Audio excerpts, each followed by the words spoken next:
بسم الله الرحمن الرحيم. باب استفتاح القرآن وتعاهده. وبه قال حدثنا عبد الله بن يوسف قال أخبرنا مالك عن نافع عن ابن عمر رضي الله عنهما وعنهم أن رسول الله صلى الله عليه وسلم قال: إنما مثل صاحب القرآن كمثل صاحب الإبل المعقلة إن عاهد عليها أمسكها وإن أطلقها ذهبت. وبه قال حدثنا محمد بن عرعرة قال حدثنا شعبة عن منصور عن أبي وائل عن عبد الله رضي الله عنه وعنهم قال النبي صلى الله عليه وسلم: بئس ما لأحدهم أن يقول نسيت آية كيت وكيت بل نسي، فاستذكروا القرآن فإنه أشد تفصيا من صدور الرجال من النعم. وبه قال حدثنا عثمان قال حدثنا جرير عن منصور مثله تابعه بشر عن ابن المبارك عن شعبة وتابعه ابن جريج عن عبدة عن حقيق سمعت عبد الله قال سمعت نبي صلى الله عليه وسلم. وبه قال حدثنا محمد بن العلاء قال حدثنا أبو أسامة عن بريد عن أبي بردة عن أبي موسى عن النبي صلى الله عليه وسلم قال: تعاهدوا القرآن فوالذي نفسي بيده لهو أشد تفصيا من الإبل في عقلها. باب القراءة على الدابة. کہ قرآن کو یاد رکھنا چاہیے اور اس کا خیال رکھنا چاہیے. اگر قرآن کو آپ یاد نہیں رکھیں گے، اس کا خیال نہیں کریں گے تو یہ قرآن سینوں سے نکل جائے گا. آپ نے فرمایا کہ بعض قرآن کی مثال ایسی ہے جیسے بندھے ہوئے اونٹوں کا مالک، کہ اگر وہ اپنے اونٹوں کا خیال رکھے گا، ہم سے کہا تو اپنے اونٹوں کو روک کے رکھے گا، تو ایک مسئلہ کہا ذہابت، اور اگر وہ اونٹوں کو ایسے ہی چھوڑ دے گا ذہابت تو اونٹ چلے جائیں گے. کہاں چلے جائیں گے؟ تلاش کرنا مشکل ہوگا. اس طرح اگر قرآن کا خیال رکھو گے تو قرآن سینوں میں محفوظ رہے گا، ورنہ قرآن سینوں سے نکل جائے گا. اس لیے آپ جانتے ہیں حافظ لوگ کہ ایک سال اگر آپ محراب نہ سنائیں تو قرآن کچا ہو جاتا ہے. اگلی روایت میں نقل کی کہ ان میں سے کسی ایک آدمی کے لیے یہ بات بہت ہی بری ہے کہ وہ یہ کہے کہ میں فلانی آیت بھول گیا یا فلانی سورت بھول گیا، بلکہ اس کو بھلا دیا گیا.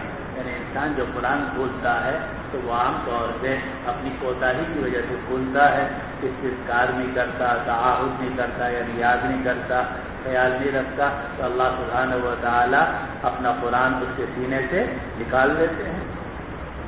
تو یہ جو آدمی کہتا ہے میں بھول گیا، تو حقیقت میں وہ بھولتا نہیں، بلکہ اللہ سبحانہ و تعالیٰ اس کو بھلا دیتے ہیں. اس لیے بھلا دیتے ہیں کہ اس نے قرآن کی قدر نہیں کی. فاستذکروا القرآن، تو قرآن کو یاد کرتے رہا کرو. فإنہ اشد تفصیًا، کیونکہ یہ قرآن زیادہ تیزی سے بھاگ جاتا ہے.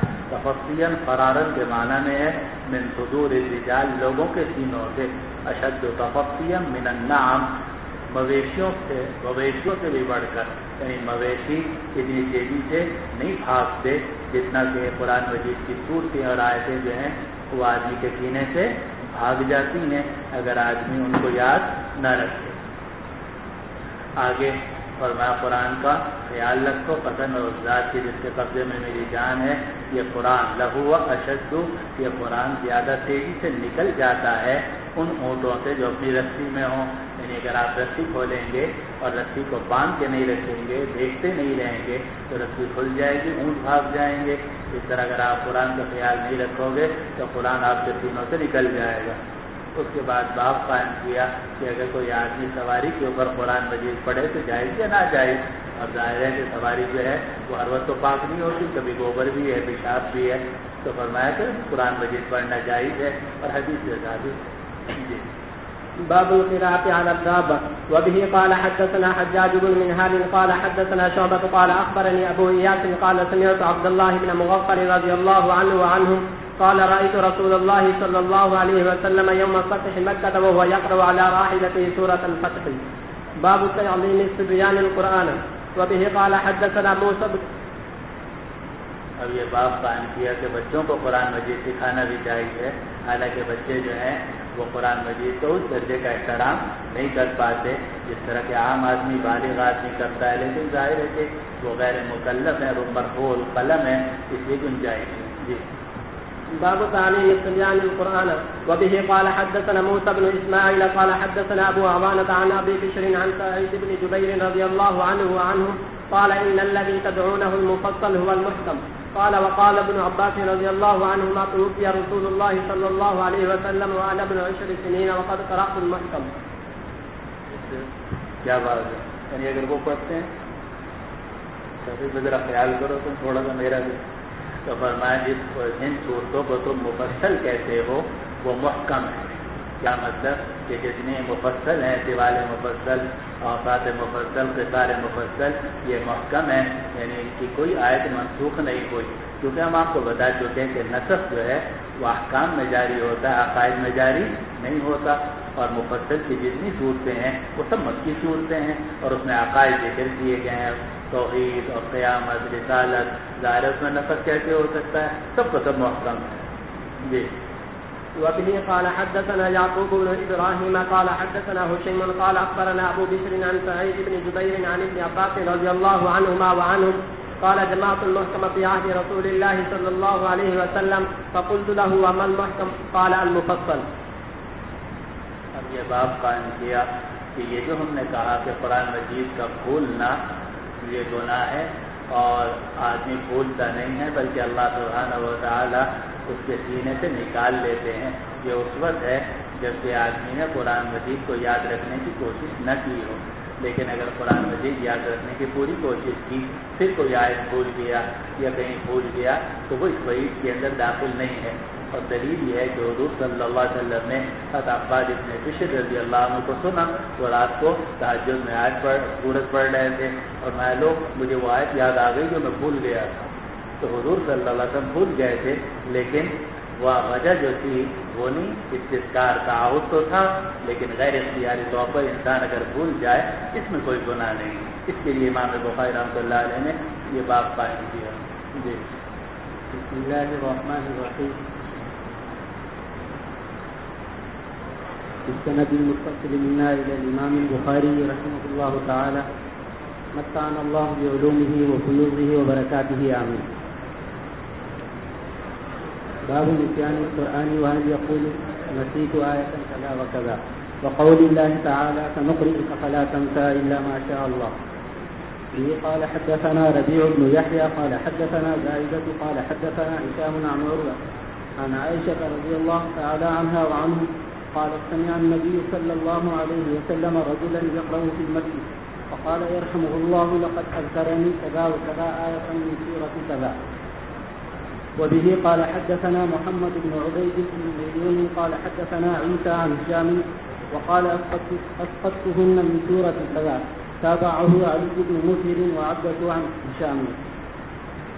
وبه قال حدثنا أحمد بن أبي رجاء قال حدثنا أبو سامة عن هشام بن عروة عن أبيه عن عائشة رضي الله تعالى عنها وعنهم قالت سمع رسول الله صلى الله عليه وسلم رجلا يقرأ في سورة بالليل فقال يرحمه الله لقد أذكرني كذا وكذا آية نسيتها من سورة كذا وكذا.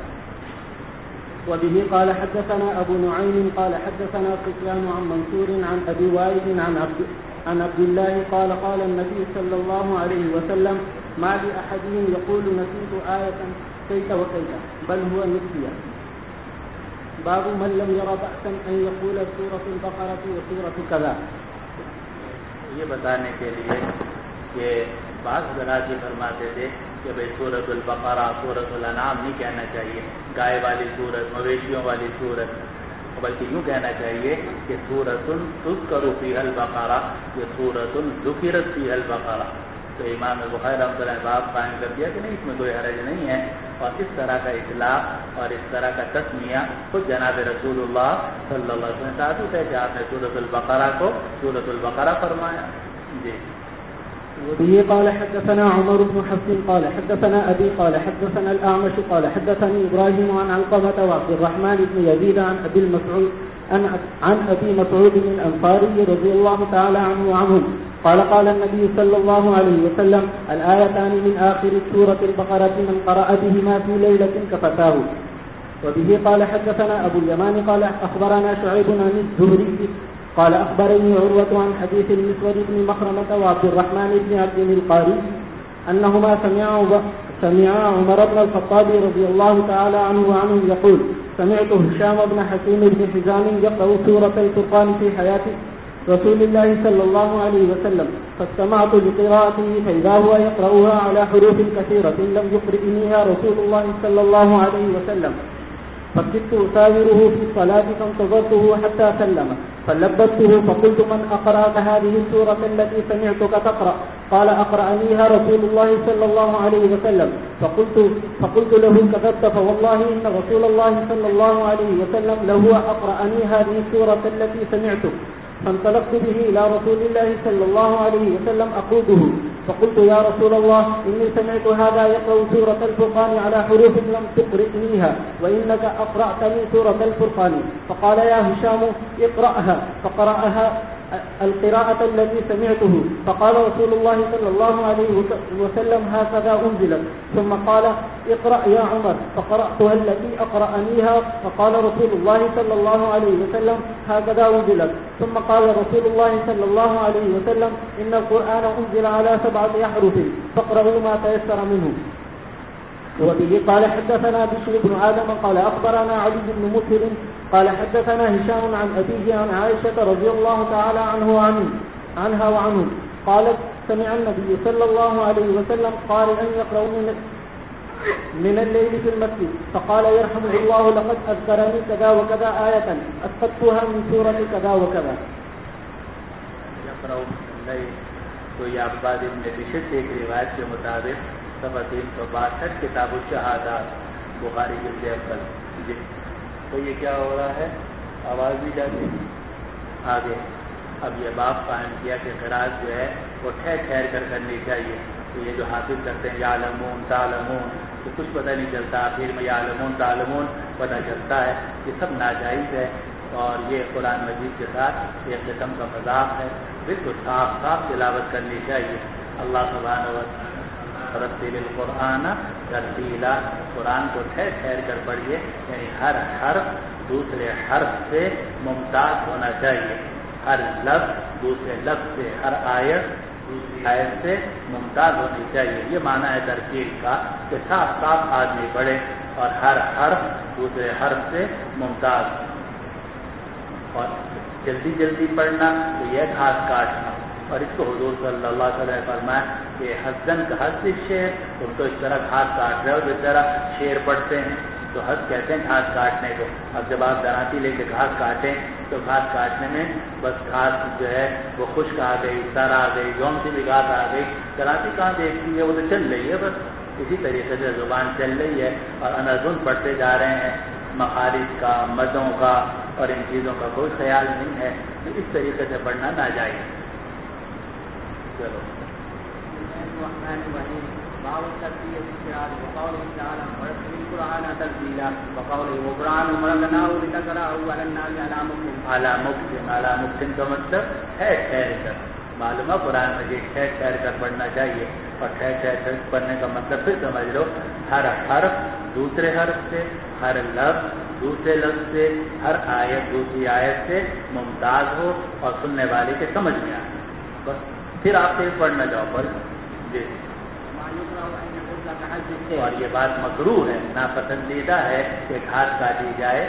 جو حز کہ گھاس کاٹی جائے کا حز یہ ہے جیسا کہ شعر پڑھا جاتا ہے تو وہ ترنم کا خیال ہے کہ ترنم ہونا چاہیے، چاہے الفاظ سمجھ میں آئیں اور چاہے سمجھ میں نہ آئے. تو یہ شعر تھوڑی ہے مولوی صاحب، یہ تو قرآن اور حدیث ہے، اس میں اصل مقصود الفاظ ہے. جی آپ لوگوں کو بھی اس میں تنبیہ ہے. جی آج ساتھی پڑھتے ہیں ترنم تو بہت اچھا ہوتا ہے لیکن الفاظ ہی سمجھ میں نہیں آتے. جی دوسرا کو مفصل قال ابن عباس رضی اللہ تعالی عنہما فرقناه فصل الله قال حدثنا ابو نعمان قال حدثنا مهدي بن نعمان قال حدثنا واصل عن ابي وائل عن عبد الله رضي الله تعالى عنه قال غدونا على عبد الله فقال رجل قرأ المفصل البارية قال حزن فقال عبد اللہ نے مسعود کے بعد کیا رضی اللہ عنہ تو ایک آدمی نے کہا کہ رات میں میں نے ساری مفصل پڑھ لی، رات میں میں نے ساری مفصل پڑھ لی، یعنی سورہ قاف سے لے کر آخر قرآن تک. فقال تو عبداللہ بن مسعود نے فرمایا حزن کا شعر، ہاتھ کاٹی ہوگی جیسا کہ شعر پڑھا جاتا ہے. کیا مطلب جلدی جلدی پڑھا ہوگا ٹھہر کے اور سوچ سمجھ کے تو پڑھا نہیں ہوگا. جی إن قد سمعنا القرآن إن قد سمعنا القرآن إن قد سمعنا القراءة وإني لا أقص القرآن الذي كان يقرأ بهن النبي صلى الله عليه وسلم 18 سورة من المفصل وسورتين من آل العامين. وبه قال حدثنا قتيبة بن سعيد قال حدثنا جرير عن موسى بن أبي عائشة عن سعيد بن جبير عن ابن عباس رضي الله تعالى عنه في قوله تعالى لا تحرك به لسانك لتعجل به. اس سے بھی معلوم ہے کہ قرآن مجید کے ساتھ اپنی زبان کو جلدی جلدی حرکت نہیں دینی چاہیے، یعنی تیز نہیں پڑھنا چاہیے. تیز صرف اس وقت پڑھنا جائز ہے جبکہ ہر حرف اور ہر لفظ دوسرے سے ممتاز. جی قال كان رسول الله صلى الله عليه وسلم إذا أنزل جبريل بالوحي وكان مما يحرك به لسانه وشفتيه فيشتد عليه وكان يغرق منه فأنزل الله الآية التي فيه لا أقسم بيوم القيامة لا تحرك به لسانك لتعجل به إن علينا جمعه وقرآنه قال علينا أن نجمعه في ذكرك والقرآن فإذا قرأناه فاتبع قرآنه فإذا أنزلنا قاف نکالو قاف فإذا قرأناه فاتبع قرآنه اب عین سے نکلا. چلو فإذا أنزلناه فاستمع ثم إن علينا بيانه قال إن علينا أن نبينه بلسانك قال فكان إذا أتاه جبريل أدركه فإذا ذاب قرأه كما وعده الله. جب جبرائیل علیہ السلام آتے تھے ادرکا تو آپ اپنا سر جھکا لیتے، یعنی خاموش سنتے تھے، اور جب جبرائیل علیہ السلام چلے جاتے تھے تو اللہ تعالیٰ آپ کو یاد کراتے تھے. جی باب المد القراءة وبه قال قراءت کے اندر مد ہونا چاہیے. کیا مطلب مد ہونا چاہیے کہ جہاں مد ہے وہاں مد ہونا چاہیے. یہ مطلب نہیں کہ بس ویسے کھینچتے رہو، کیونکہ اگر آپ ہر حرف کو کھینچنے کی کوشش کرو گے تو وہ تو لحن جلی میں تبدیل ہو جائے گا. تو مد القراءت سے مراد ہے کہ جہاں مد کرنا، جتنا مد کرنا ضروری ہے تو وہاں اتنا مد کیا جائے. مثلا باؤ ہے اور یا ہے، الف ہے، تو اس میں جتنا اس کو کھینچنا ہے اتنا کھینچنا ضروری ہے. جی وبه قال حدثنا مسلم بن ابراهيم قال حدثنا جرير بن حازم العزي قال حدثنا قتادة قال سألت أنس بن مالك رضي الله تعالى عنه عن قراءة النبي صلى الله عليه وسلم فقال كان يمد مدا. وبه قال حدثنا عمر بن حازم قال حدثنا همام عن قتادة قال سئل أنس رضي الله تعالى عنه كيف كانت قراءة النبي صلى الله عليه وسلم فقال كانت مدا ثم قرأ بسم الله الرحمن الرحيم. تم نے نہ تو لام کو کھینچا نہ میم کو کھینچا، حالانکہ راوی کو بتانا چاہتے ہیں یمد بسم اللہ، یہ لام کو بھی کھینچا، اور یمد بالرحمن، اور میم کو بھی کھینچا، تو یمد بالرحیم، اور یا کو بھی کھینچا، ہا کو بھی کھینچا. چلو باب الترجیح. بسم اللہ الرحمن الرحیم. اب یہ بسم اللہ الرحمن الرحیم دونوں میں بڑا فرق ہے. چلو اب یہ کہ آواز کو گھمانا، اب یہ ترجیح کا مسئلہ آ گیا. ہم آپ کو بتا چکے کہ حضور صلی اللہ علیہ وسلم سے سواری کے اوپر سورۃ الفتح کی ترجیح ثابت ہے. اور ترجیح کا اگر یہ معنی لیا جائے کہ آپ نے ان آیات کو بار بار دہرایا تو کوئی اشکالی کی بات نہیں ہے. اور اگر یہ کہا جائے کہ مراد اس سے آواز کو گھمانا ہے تو پھر اس کی دو صورتیں ہیں. ایک یہ کہ وہ جو آپ کی آواز گھوم رہی تھی وہ سواری کی حرکت کی وجہ سے تھی، جو غیر اختیاری تھی، اس میں بھی کوئی اشکال کی بات نہیں ہے. اور تیسری صورت یہ ہے کہ آپ نے باقاعدہ ترجیح کی، یعنی آواز کو گھمایا. تو ہم آپ کو بتا چکے ہیں کہ آواز کو گھمانے کی بھی گنجائش ہے، جیسے کہ قرہ حضرات گھماتے ہیں، لیکن کہاں؟ یا تو مد میں اور یا بننے میں. اس کے علاوہ اور کسی جگہ میں کوشش کریں گے تو لحن پیدا ہو جائے گا، ناجائز ہے. وبه قال حدثنا آدم بن ابي اياد قال حدثنا شعبة قال حدثنا ابو اياد قال سمعت عبد الله بن محمد رضي الله تعالى عنه قال رايت النبي صلى الله عليه وسلم يقرا وهو على ناقته او جمله وهي تسير به وهو يقرا سوره الفتح او قال من سوره الفتح قراءة لينة يقرا وهو بالرجل وهو يرجع نرم کی، یعنی آواز میں نرمی تھی آپ کے، اور آپ اپنی آواز کو گھما رہے ہیں.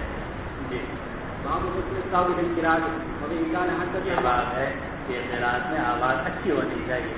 چنانچہ امام ایسا متعین کرنا چاہیے کہ جس کی قراءت اچھی. اسی لیے اقرؤکم احادیث میں بھی آتا ہے اور فقہاء نے بھی لکھا ہے. تو خاص طور پر عالم کے لیے تو بہت ضروری ہے کہ اس کا قرآن صحیح ہو. اور اکثر ایسا ہوتا ہے کہ 8 سال پڑھ لیا اور شرح تہذیب بھی خوب یاد ہے، منطق اور سلم بھی خوب یاد ہے، قرآن مجید پڑھنا آتا نہیں.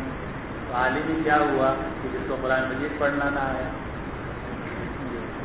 وبه قال حدثنا محمد بن خلف بن ابي بكر قال حدثنا ابي يحيى الاسماعيلي قال حدثنا بريد بن عبد الله بن ابي بردة عن جده ابي بردة عن ابي موسى رضي الله تعالى عنه عن النبي صلى الله عليه وسلم قال له يا ابا موسى لقد اوتيت بمال من مزامير آل داود. یہ روایت مختصر ہے.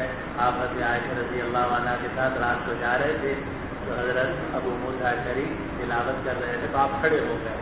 آپ کی حضرت عائشہ میاں بیوی سنتے رہے اور صبح کو آپ نے فرمایا کہ ہم تمہارے پاس سے گزرے تھے اور تم قرآن مجید پڑھ رہے تھے تو سنتے رہے. اور لقد اوتیت مزمارا من مزامیر آل داؤد، تمہیں جو آل داؤد کی بانسریوں میں سے ایک بانسری دی گئی. تو یہ فرمایا تو ابو موسیٰ اشعری رضی اللہ عنہ نے فرمایا یا رسول اللہ اگر مجھے پتا ہوتا کہ آپ سن رہے ہیں لحبرتہ لک تحبیرا تو میں اور مزین کر کے پڑھتا. معلوم ہوا کہ اچھی آواز میں پڑھنا، قرآن مجید کو مزین کر کے پڑھنا چاہیے. بس مقصد پیسے کھانا نہیں ہونا چاہیے، اخلاص مقصود ہونا چاہیے اللہ کے لیے اور یہ کہ سننے والوں کا دل خوش ہو. جی من احب ان يسمع القرآن من غيره وبه قال حدثنا. یہ اعتراض کے اوپر اجرت لینا جائز نہیں. اگر کوئی قاری یہ کہے کہ میں تمہاری محفل اعتراض میں آ کر اعتراض کروں گا اور 500 روپے یا 5000 روپے دوں گا، یہ ناجائز ہے. اس لیے کہ اجرت عالم ناجائز حرام. وبه قال حدثنا عمر بن حفص بن زياد قال حدثنا علي بن الحامد قال حدثني. یہ بات قائم کیا کہ کبھی آدمی پسند کرتا ہے کہ میں خود قرآن نہ سنوں مگر خود قرآن نہ پڑھوں بلکہ دوسرے سے سنوں تو یہ بھی جائز ہے. اور حضور صلی اللہ علیہ وسلم نے عبداللہ ابن مسعود سے فرمایا کہ تم مجھے سناؤ. جی قال حدثني ابراهيم عن ابي رضا عن عبد الله رضي الله تعالى عنه قال لي النبي صلى الله عليه وسلم اقرأ علي القرآن قلت اقرأ عليك وعليك انزل قال اني احب ان اسمع من غيري. اب یہ بات قائم کیا کہ اگر کوئی قاری پڑھ رہا ہو اور آپ کیا بس بھائی بس ماشاء اللہ کیونکہ قرآن مجید کو روکنا بس بھائی بس جزاک اللہ تو کون یہ جائز ہے یا ناجائز ہے؟ صبح پیدا ہوتا ہے تو فرمایا بالکل جائز ہے. اور یہ کہ رسول اللہ صلی اللہ علیہ وسلم عبداللہ بن مسعود سے قرآن سن رہے تھے اور پھر ایک موقع پر جب آپ یہاں پہنچے مکئی پیدا جینا اور آپ کی آنکھوں سے آنسو بہنے لگے تو آپ نے کہا حق بھوک کافی اور آگے نہ بڑھو. اور اسی کے بعد صوفیہ نے یہ استدلال کیا کہ احوال کو جاری رکھنے کی بھی کوشش نہیں کرنی چاہیے. اب وہ حالت ایسی تھی کہ آپ کی آنکھوں سے آنسو جاری تھے تو اگر آپ مزید پڑھتے تو ظاہر ہے کہ بکا میں اور اضافہ ہوتا. لیکن اس کو احوال مقصود ہی نہیں ہے، اعمال مقصود ہے. اس لیے حضور صلی اللہ علیہ وسلم حسب بس کافی. بسم الله الرحمن الرحيم. باب قول المقرئ للقارئ حسبك. وبه قال حدثنا محمد بن يوسف قال حدثنا سفيان عن الأعمش عن إبراهيم عن أبي رضا عن عبد الله بن مسعود رضي الله تعالى عنه قال للنبي صلى الله عليه وسلم اقرأ علي. قلت يا رسول الله أقرأ عليك وعليك أنزل؟ قال نعم. فقرأت سورة النساء حتى أتيت إلى هذه الآية فكيف إذا جئنا من كل أمة بشهيد وجئنا بك على هؤلاء شهيدا. قال حسبك الآن. فالتفت إليه فإذا عيناه تذرفان. باب كيف يقرأ القرآن وقول الله تعالى فقرأوا ما تيسر منه. وبه قال حدثنا. قرآن مجید پڑھنا چاہیے تو کوئی رات اور کوئی دن خالی نہیں ہونا چاہیے. تو پہلے روایت نقل کی کہ آدمی کو چاہیے کہ سورۃ البقرہ کی 2 آیتیں کم از کم رات کو پڑھ لے. کا پتا ہو تو یہ 2 آیتیں اس کے لیے کافی ہو جائیں گی کہ رات میں کچھ نہ کچھ تلاوت کرنی چاہیے. سورہ فاتحہ پڑھ لے اور 4 قل پڑھ لے جیسے کہ معمول ہے تمام اکثر مسلمانوں کو. جی وبه قال حدثنا علي قال حدثنا سفيان قال لابن سبرمة رحمه الله تعالى نذرت كم يكفي رجلا من القرآن فلم أجد سورة أقل من 3 آيات فقلت لا ينبغي لأحد أن يقرأ أقل من 3 آيات. قال سفيان أخبرنا. مطلب وہ ہے جو آپ پڑھ چکے ہیں کہ 3 آیتوں سے کم قرأت جائز نہیں لیکن 3 آیتیں چھوٹی اور اگر ایک بڑی آیت ہو 3 چھوٹی آیتوں کے برابر ہو تو بھی جائز. قال سفيان أخبرنا منصور عن إبراهيم عن عبد الرحمن بن يزيد أخبره علقمة عن أبي مسعود رضي الله تعالى عنه وعنهم ولقيته وهو يطوف بالبيت فذكر النبي صلى الله عليه وسلم أن من قرأ بالآيتين من آخر سورة البقرة في ليلة كفتها. وبه قال حدثنا موسى قال حدثنا أبو عوانة عن مغيرة عن مجاهد عن عبد الله بن عمرو رضي الله تعالى عنه وعنهم قال أنكحني أبي امرأة ذات حسب فكان يتعاهد كنته فيسألها عن بالها فتقول نعم الرجل من رجلي لم يطع لنا فراشا ولم يفتش لنا كنفا مستقيناه. فلما قال ذلك عليه ذكر للنبي صلى الله عليه وسلم فقال القني به فلقيته بعد فقال كيف تصوم قال كل يوم قال وكيف تقسم قال كل ليلة قال كن في كل شهر ثلاثة واقرأ القرآن في كل شهر قال قلت بھائی یہ کیا بات ہے؟ کہاں سے چلا پکڑ کے لاؤ. روایت نقل کی عبداللہ ابن عمرو بن العاص رضی اللہ عنہ کی کہ میرے والد نے میری شادی کرائی ایک ایسی عورت کے ساتھ جو بڑی حسب والی تھی، یعنی خاندانی شرافت والی تھی.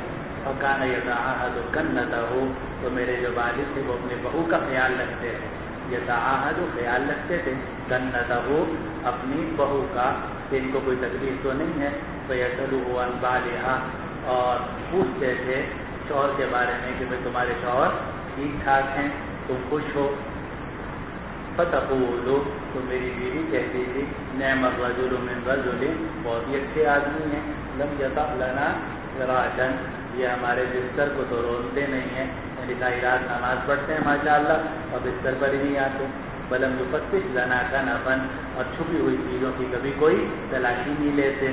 جب سے ہم یہاں آئے ہیں، جب یہ واقعہ لمبا ہو گیا تو جا کر اب حضرت عمرو بن العاص نے اپنے بیٹے کی شکایت کی نبی کریم صلی اللہ علیہ وسلم سے کہ بہت ہی نیک ہو گیا ہے، اگر اس کی نیکی کو کم کروائیں. پر نہیں، یہ مطلب یہی لقیتہ بعد، تو میں اس کے بعد ملا حضور صلی اللہ علیہ وسلم سے. تو آپ نے فرمایا تم کس طریقے سے روزے رکھتے ہو؟ میں نے کہا کہ میں تو ہر دن روزہ رکھتا ہوں، ہر دن کا روزہ رکھتا ہوں.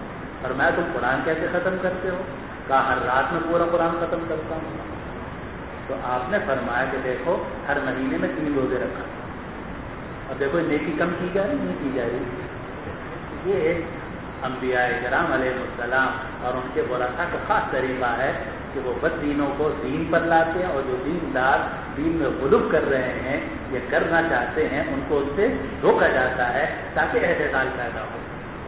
تو آگے آ رہا ہے کہ حضرات آئے کہ ایک نے کہا ساری رات جاگوں گا، ایک نے کہا یہ کروں گا، آپ نے ان کو بھی روکا.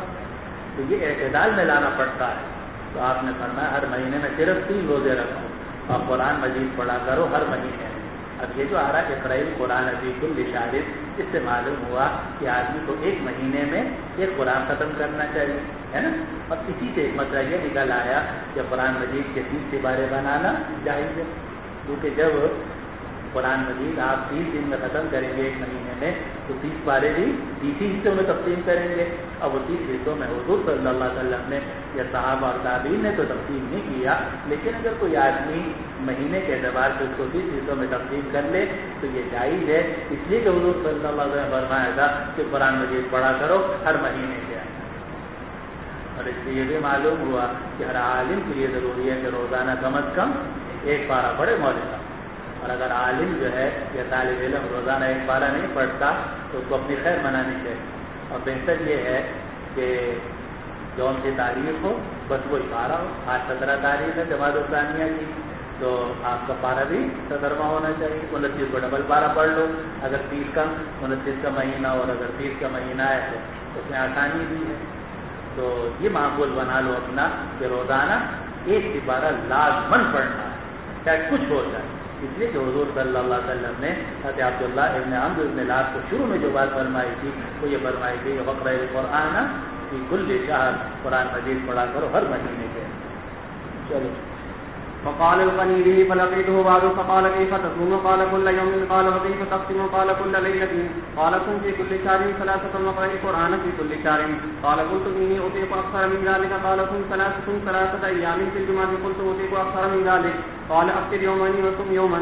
قال أطيق أكثر من ذلك. قال صم أفضل الصوم صوم داود صيام يوم وإفطار يوم واقرأ في كل 7 ليال مرة فليتني قبلت رخصة رسول الله صلى الله عليه وسلم. جب انہوں نے بہت اصرار کیا کہ نہیں یا رسول اللہ مجھے طاقت ہے اور میں کر سکتا ہوں، آپ نے فرمایا اچھا پھر ساری رات میں یہ قرآن بھی ختم کرنا، بلکہ 7 دنوں میں یہ قرآن ختم کر لو.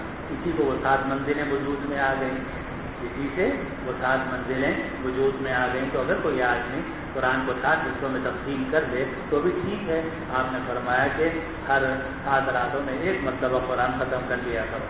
اب ہوا یہ کہ عبداللہ ابن ابن راج جب تک جوان تھے تو یہ سب کام چلتے رہے، لیکن جب بوڑھے ہو گئے اور ظاہر بڑھاپے میں تو بیماریاں لگ جاتی ہیں، آدمی کو دنیا سے جا رہا ہوتا ہے، تو اب پریشانیاں کھڑی ہوئی.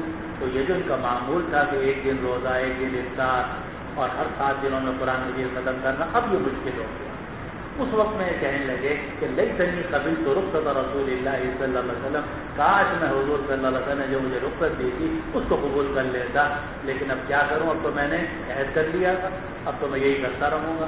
چنانچہ بیچارے اگر رات کو نہیں پڑھ سکتے تھے تو دن میں پڑھتے تھے، اگر کبھی روزہ چھوٹ جاتا تھا تو بعد میں اس کی قضا کرتے تھے تاکہ جتنے میں میرا معمول ہے وہ کسی نہ کسی طریقے سے پورا. اسی لیے اکابر فرماتے ہیں کہ اپنا معمول ہمیشہ تھوڑا بنانا چاہیے.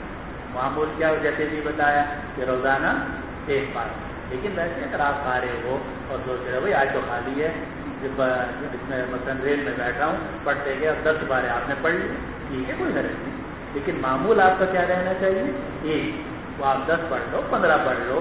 اللہ سبحانہ و تعالیٰ جس وقت میں جتنی توفیق سے نور علی نور، لیکن معمول ہمیشہ مختصر بنانا چاہیے. اس لیے ہمارے اکابر معمول بناتے ہیں مختصر، پھر اضافہ کوئی اپنے طور پر کبھی کرنا چاہے کر لیں، نور علی نور. فليتني قبلت رخصة رسول الله صلى الله عليه وسلم وزاد عني قبلت وذوقت فكان يقرأ على بعض أهله الصبح من القرآن بالنهار، والذي يقرأه يعرضه من النهار ليكون أخف عليه بالليل، وإذا أراد أن يتقوى أفطر أياما وأحصى وصام مثلهن كراهية أن يترك شيء فارق النبي صلى الله عليه وسلم عليه. قال أبو عبد الله رحمه الله تعالى وقال بعضهم في 3 وفي 5 وأكثرهن على 7. وبه قال حدثنا سعد بن حفص قال حدثنا شيبان بن يحيى محمد بن عبد الرحمن عن ابي سلمة عن عبد الله بن عمرو رضي الله تعالى عنهما وعنهم قال للنبي صلى الله عليه وسلم فيكم تقرأ القرآن. قال وحدثني إسحاق قال أخبرنا عبيد الله بن شيبان بن يحيى محمد بن عبد الرحمن مولى بني زهرة عن ابي سلمة قال واخطبني قال سمعت انا من ابي سلمة عن عبد الله بن عمرو رضي الله تعالى عنهما وعنهم قال قال رسول الله صلى الله عليه وسلم اقرأ القرآن في شهر. قلت إني أجد قوة حتى قال فقرأه في 7 ولا تزد على ذلك. ہر مہینے میں 1 قرآن ختم کرو. انہوں نے عرض کیا کہ مجھے تو قوت زیادہ ہے، آپ نے فرمایا فقرأه في 7 ولا تزد على ذلك، اس سے زیادہ مت کرو، یعنی معمول نہ بنو، ویسے کوئی آدمی فارغ ہے اور 1 دن میں پورا قرآن مجید ختم کر لے، اس لیے کہ طاقت بھی ہے، فارغ بھی ہے، کوئی اور کام نہیں ہے تو کوئی حرج نہیں ہے، لیکن معمول جو ہے وہ مختصر وقت میں ہے. باب البكاء عند قراءة القرآن. وبه قال حدثنا صدقة قال أخبرنا کیسے پھنس گئے ہیں بلا کے لاؤ. اچھا، اب یہ باب قائم کیا کہ قرآن مجید پڑھتے وقت اگر رویا جائے تو یہ علامت ہے رقت قلبی کی اور یہ مستحسن ہے. البتہ بکا جو ہے وہ دونوں طرح کا ہو سکتا ہے، بکا بالعین بھی ہو سکتا ہے اور بکا بالقلب بھی ہو سکتا ہے. بکا بالعین جو ہے وہ کوئی ضروری نہیں ہے، بکا بالقلب جو ہے وہ بھی کافی ہے، یعنی دل نرم پڑ جائے. تلین جلودہم جیسے روایت میں آتا ہے. جی. وبه قال حدثنا صدقة قال أخبرنا يحيى عن سفيان عن سليمان عن إبراهيم عن أبي عن عبد الله رضي الله تعالى عنه وعنهم قال يحيى بعض الحديث عن عمرو بن مرة قال للنبي صلى الله عليه وسلم. وقال حدثنا مسدد عن يحيى عن سفيان عن الأعمش عن إبراهيم عن أبي عن عبد الله رضي الله تعالى عنه وعنهم قال الأعمش بعض الحديث حدثني عمرو بن مرة عن إبراهيم عن أبي عن أبي عن عبد الله رضي الله تعالى عنه وعنهم قال قال رسول الله صلى الله عليه وسلم اقرأ علي قال قلت أقرأ عليك وعليك أنزل قال إني أشتهي أن أسمعه من غيره قال فقرأت النساء حتى إذا بلغ فكيف إذا جئنا من كل أمة بشهيد وجئنا بك على هؤلاء شهيدا قال لي كف أو قال أمسك فرأيت عينيه تبرقان يعني تسفهان أنا به. وبه قال حدثنا سيد بن حفص قال حدثنا عبد الواحد قال حدثنا الأعمش عن إبراهيم عن عبيدة السلماني عن عبد الله بن مسعود رضي الله تعالى عنه وعنهم قال قال لي النبي صلى الله عليه وسلم اقرأ علي قلت أقرأ عليك وعليك أنزل قال إني أحب أن أسمعه من غيري. آپ قائم کیا کہ جس آدمی نے قرآن مجید کی قرأت میں ریا کیا یعنی لوگوں کو دکھانے کے لیے قرآن پڑھا کہ لوگ میری تعریف کریں اور تاکل ابھی یا قرآن مجید کی قرأت سے کھانا مقصود ہے کہ پیسے لوں گا اور قرأت پر یا تلاوت پر اجرت لوں گا. اور آپ کو معلوم ہونا چاہیے کہ قرأت اور تلاوت پر اجرت لینا تمام علماء کے نزدیک ناجائز ہے. اس میں کسی کا کوئی اختلاف نہیں ہے. اگر اختلاف ہوا تو کس میں ہوا ہے؟ تعلیم پر. تعلیم قرآن اور تعلیم پر اجرت لینا جائز ہے یا نہیں ہے. تو فقہاء متقدمین احناف نے اس کی اجازت نہیں دی اور شواذ رحمہ اللہ نے اس کی اجازت دی آخری ہی جو بحث آپ نے اجارے وغیرہ میں پڑھ لی ہوگی. لیکن وہ سارا اختلاف ہے کس میں؟ تعلیم میں. لیکن جہاں تک قرأت اور تلاوت اس پر سب کا اتفاق ہے ائمہ اربعہ رحمہم اللہ کا کہ قرأت قرآن یا تلاوت قرآن پر اجرت لینا ناجائز ہے. اسی لیے اگر کوئی قاری وہ قرأت پر اجرت لے یا تلاوت پر اجرت لے یا حافظ قرآن جو ہے وہ تراویح کے اندر پیسے لے اور چاہے وہ پیسے طے شدہ لے یا المعروف کالمشہور کے قاعدے سے بطور اجرت کے لیے سب کا سب ناجائز ہے اور یہ حرام سب. اسی لیے علماء نے لکھا کہ اگر کوئی حافظ ایسے ایک طرف ایک حافظ ایسا ہے جو حافظ ہے مگر پیسے لے کر وہ قرأت کرتا ہے اور تلاوت کرتا ہے اور دوسری طرف غیر حافظ ہے تو حکم یہ ہے کہ اس کو چھوڑ دو اور غیر حافظ کے الگ ترکیب سے تراویح پڑھ لو کیونکہ اس کا کوئی ثواب نہیں ملے. یہ جو پیسے لے کر قرآن مجید پڑھ رہا ہے اس کا کوئی ثواب نہیں. تو یہ باب قائم کیا امام بخاری رحمۃ اللہ علیہ نے کہ جس نے قرآن مجید کے قرأت کے ساتھ ریا کیا. ریا کا مطلب لوگوں کو دکھانے کے لیے تعریف کرانے کے لیے. دیکھو ایک دو فرق ہے. ایک تو ہے ترکیب قلب مسلم اس کے لیے اجازت ہے. ایک آدمی آپ سے کہتا ہے بھائی مجھے قرآن سنا لو سن لو بھائی اور وہ سنانا شروع کر دیا. اب اس پر اثر ہو رہا ہے آپ بھی پڑھ رہے ہیں وہ بھی سن رہا ہے. اس میں کوئی حرج نہیں. یہ ترکیب قلب مسلم ہے. اور دوسرا یہ کہ میں مجمع پڑھوں گا تو لوگ میری تعریف کریں گے. یہ ہے ریا. اوتاق کا لبی یا قرآن مجید کے ذریعے سے کھائے اور فجارہ بھی یا قرآن مجید کے ذریعے سے فجور کرے یعنی گناہ کے کام کرے قرآن مجید کو ذریعہ بنائے گناہ کے کاموں کا. یہ سب قدم نہ جائے. جی بسم اللہ الرحمن الرحیم. باب من رأى قراءة القرآن متأخر به أو فجر به. وبه قال حدثنا محمد بن كثير قال أخبرنا اور دوسرا نسخہ فخر بھی.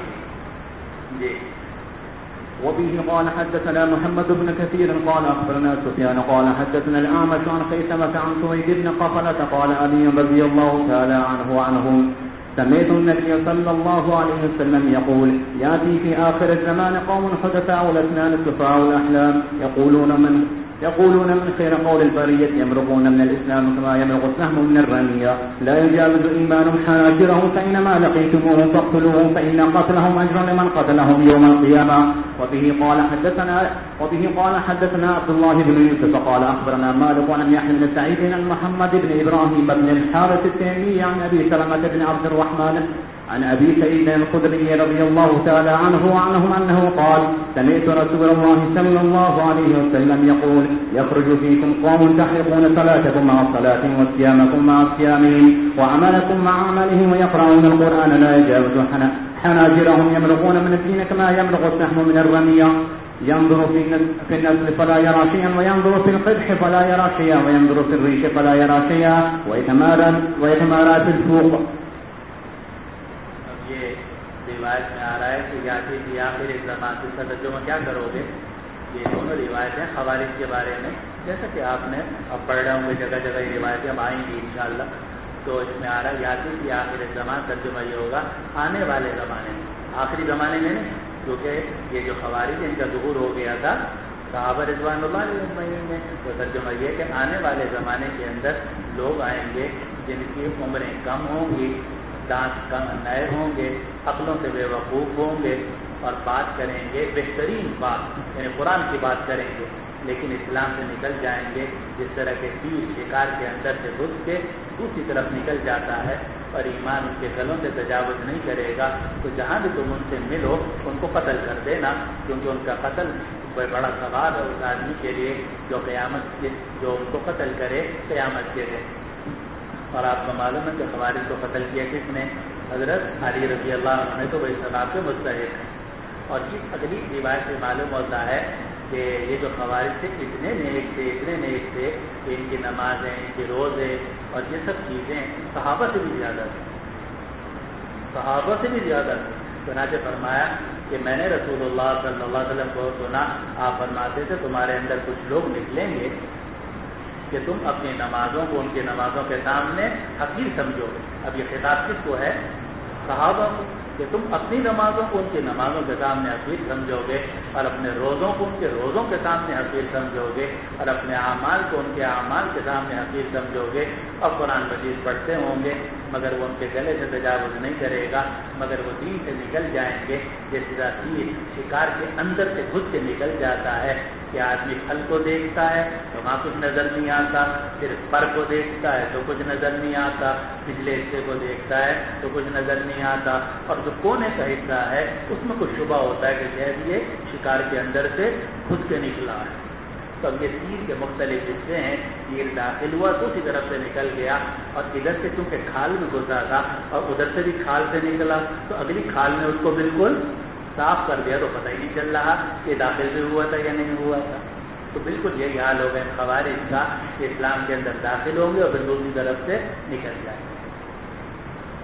اور خوارج کے بارے میں آتا ہے کہ یہ تکفیر کے قائل تھے صحابہ، جیسا کہ آپ کو معلوم ہے صحابہ رضوان اللہ علیہم کے تکفیر کے قائل تھے، لیکن اگر کوئی ان کو مشرک مل جاتا تھا اور تو اس کا یہ بڑا خیال کرتے تھے۔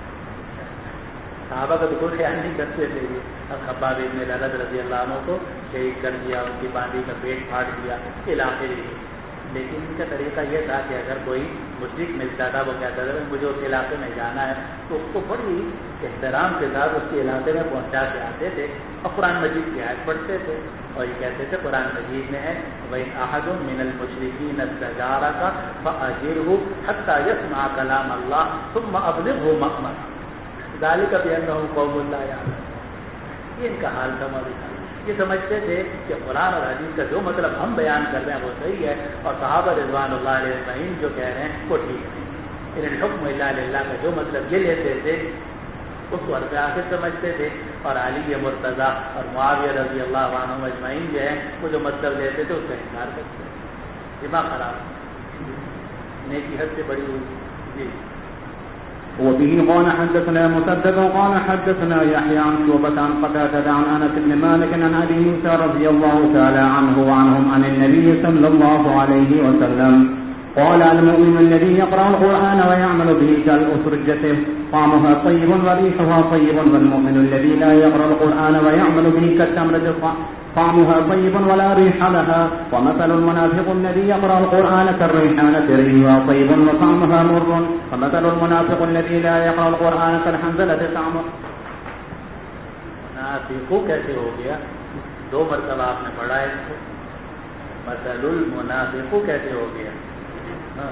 مثل المنافق صحیح کرو نا، ومثل المنافق الذي لا يقرأ القرآن كالحنظلة طعمها مر أو قال خبيث ذريعها مر۔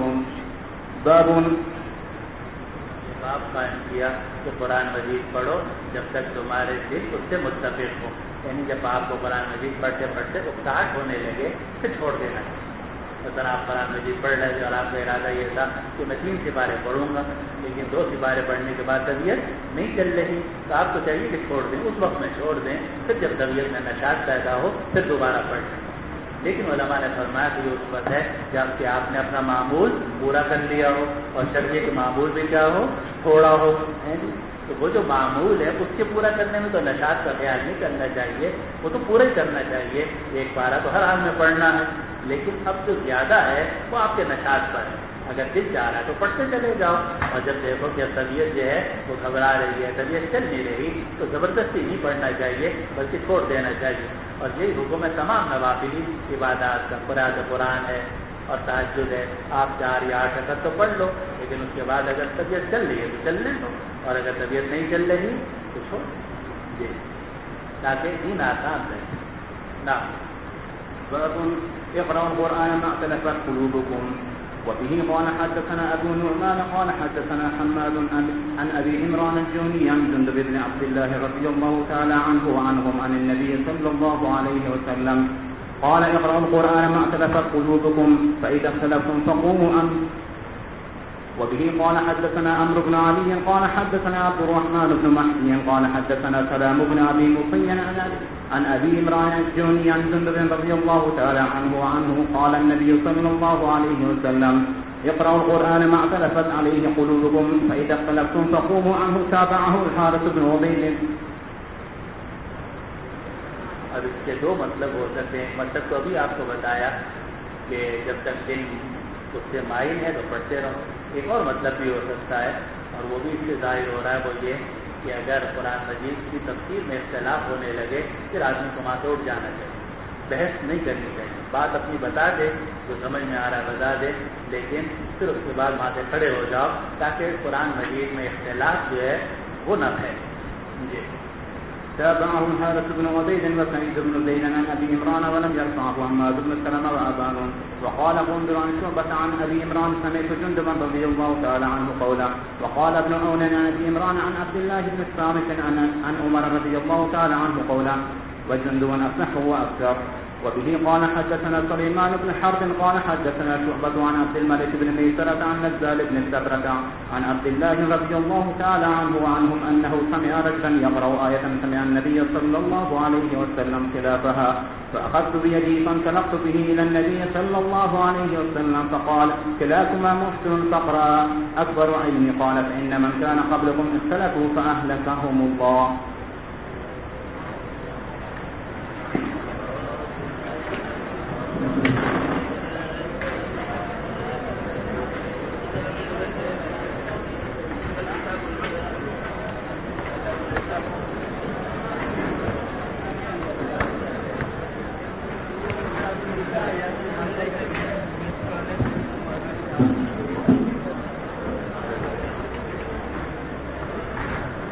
کتاب